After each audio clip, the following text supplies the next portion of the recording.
Oi, gente abençoada, tá tudo bem com vocês? Eu espero que esteja tudo bem com você, com a sua casa e com a sua família.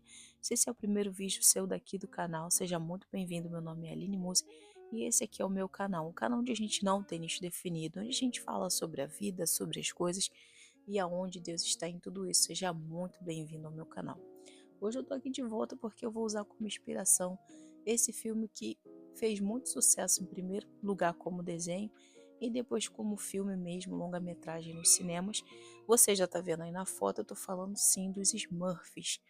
Hoje eu vou falar deles, vou usar eles como inspiração para trazer uma reflexão bem interessante aqui no canal. Esse que você tá vendo é os Smurfs 2, que foi lançado no ano de 2013 nos cinemas, né? Estreou nos cinemas no ano de 2013 e ele tá dentro da categoria de filme de animação e comédia para família. Esse filme, ele é o segundo live action, né, da série dos Smurfs e foi inspirado nos desenhos aí animados da década de 80, que era os Smurfs, que também fez parte da infância de muita gente e era um grande sucesso na década de 80.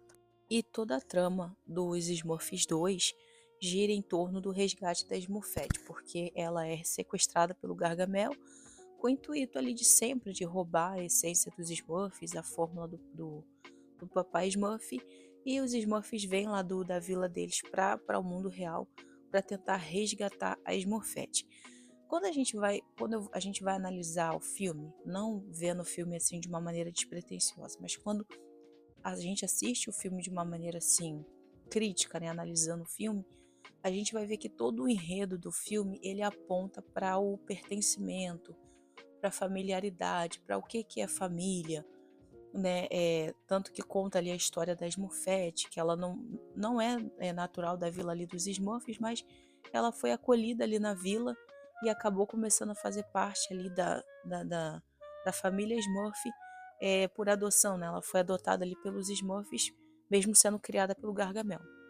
E dentro de todo esse enredo que gira em torno da familiaridade do pertencimento, a gente tem aí a família do Patrick, que é esse aí que está sentado que você está vendo na foto. O Patrick é casado com a Grace e tem o Azul, que é o filho deles, que no primeiro filme do Smurfs ela ainda está grávida do Azul. E nesse Smurf 2 conta um pouquinho mais da história do Patrick e a gente começa a entender um pouco mais aí acerca da história dele.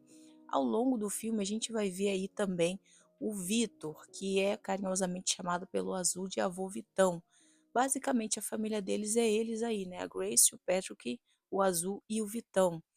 E o Patrick, ele tem ali uma implicância, um receio, uma resistência em aceitar o Vitor ali na família dele. Então, o tempo todo ele critica o Vitor, ele solta farpas em cima do Vitor e despeja uma série de coisas ali no Vitor. E o Vitor, ele é sempre muito amoroso, muito carinhoso e tem realmente um amor e um carinho de pai pelo Patrick. Por isso que eu falo que o filme gira todo em torno dessa questão da familiaridade, do parentesco, que não necessariamente precisa ser de sangue, né, que é o caso do Vitor com o Patrick. O Patrick, ele não é filho de sangue do Vitor, mas o Vitor trata, ele tem ele como se fosse um filho de verdade, assim como ele tem o Azul como se fosse um neto. Só que ao longo do filme a gente vai ver sempre uma resistência do Patrick em aceitar isso. E depois lá no final do filme a gente vai desvendar esse segredo e a gente vai saber por que que isso acontece. Como eu sempre falo aqui no canal, tudo tem uma raiz, né? Às vezes a gente quer resolver. Eu tenho um vídeo aqui no canal falando sobre autoconhecimento e a gente quer resolver, às vezes, um problema cuidando só dos sintomas, mas a gente precisa saber a raiz daquele problema, da onde aquele problema vem, para a gente conseguir resolver. E a gente vai ver na vida do Patrick um adulto que tem problemas lá da infância dele que ele não resolvia. Por quê? Porque de repente nem ele entendia aquilo ali. Ele não tinha dimensão do problema que ele tinha. E lá no final do filme o Victor vai desvendar tudo isso com palavras simples que ele vai falar ali pro Patrick.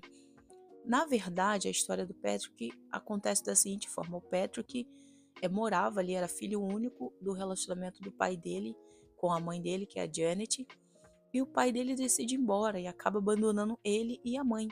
E ele, por conta de tudo isso, ele se sente muito culpado pelo pai ter ido embora, né? Ele acaba se colocando culpa pelo fato do pai ter abandonado a família deles e ter ido construir uma outra família, o que não é verdade, é claro. E a Janet, a mãe dele, casa com o Victor. Só que ele não aceita de maneira nenhuma isso e ele acaba despejando essa mágoa, essa tristeza dele no Victor, né? Porque acha que o Victor ele atrapalhou a família dele de ser reconstruída de novo de uma certa forma. E na verdade não foi isso, né? O pai dele decidiu ir, foi a escolha do pai dele decidir ir embora.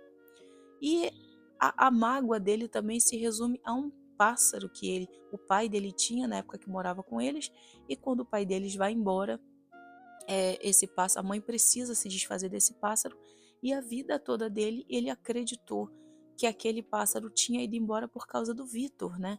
Então ele culpava também o Vitor por causa disso, né? O Vitor, por causa do Vitor, o passarinho que meu pai tinha, a única lembrança que eu tinha do meu pai foi perdida porque ele entrou na nossa família, porque a mãe dele acabou contando para ele que o Vitor era alérgico a pássaro, com o intuito de poupar ele de mais um receio, uma culpa, né, de ter que se desfazer de algo que significava muito para ele, que era o passarinho do pai. E ali o Vitor, ele simplesmente fala a maior verdade, e a verdade que ele precisava já saber já há muito tempo, que o pássaro tinha ido embora não pelo Vitor, porque o Vitor não era alérgico ao pássaro, mas quem era alérgico ao pássaro era ele. Então o pássaro precisou se desfazer do pássaro porque ele era alérgico a pássaro. E quando o Vitor fala essas verdades para ele, algumas outras, ele entende que aquela mágoa que ele carregou durante a vida toda e alimentou aquela mágoa, sustentou aquela mágoa, achando que ele tinha razão de manter aquela mágoa ali, ele percebeu que no fundo ele estava sendo injusto com uma pessoa que não merecia que ele fosse, que era o Vitor. E outra coisa que eu quero focar também aqui no canal é que o Vitor sabia de verdade sobre ele que nem ele mesmo sabia, quando ele fala da alergia ao pássaro, e também sobre a mágoa e também sobre a insatisfação que ele tinha, que nem ele mesmo entendia, e acabava querendo culpar outras pessoas e coisas que não tinham nada a ver. E que o que eu quero falar sobre isso aqui no canal, é que às vezes a gente acha que se conhece, acha que se entende assim como o Patrick, mas a gente não se conhece. Às vezes a gente tem reações e tem atitudes que a gente acha que sabe de onde vem, mas não sabe, assim como o Patrick não sabia. E da mesma forma que o Vitor, no filme, sabia quem era o Patrick e sabia da alergia dele, coisa que nem ele mesmo sabia, da mesma forma é Deus com a gente. Deus, ele nos conhece melhor do que a gente mesmo se conhece. Aqui no livro de Jeremias, no capítulo 1, no versículo 5, diz assim: Antes que te formasse no ventre, eu te conheci, e antes que saísse da madre, te santifiquei, e as nações te dei por profeta. E o que eu quero dizer com isso é que Deus, ele nos conhece. Assim como o Vitor, ele sabia o que se passava dentro do Patrick, e o Patrick enganado, achando que se conhecia, da mesma forma é Deus com a gente. Deus, ele nos conhece, ele sabe o que nós temos por dentro, e o que nos construiu, e o que nos fez ser daquela maneira. Da mesma forma como o Patrick era uma pessoa ressentida, magoada, e o Vitor tinha ali a resposta para falar sobre ele. Da mesma forma é Deus na nossa vida. Deus, ele nos conhece, sabe quem nós somos, e se a gente quiser também se conhecer melhor, quando a gente se aproxima de Deus, ele começa ali a nos revelar quem nós somos de verdade. E isso é uma coisa muito importante, porque é impossível, ou a gente não devia passar pela vida sem conhecer a gente mesmo. Eu sinceramente não sei se esse conteúdo fez sentido para você, mas se fez sentido, se te abençoou de alguma forma, por favor, compartilhe, tá bom? E eu espero que Deus abençoe você, a sua casa, a sua família. E se Ele permitir, a gente volta aqui de novo com o próximo vídeo, tá bom? Tchau!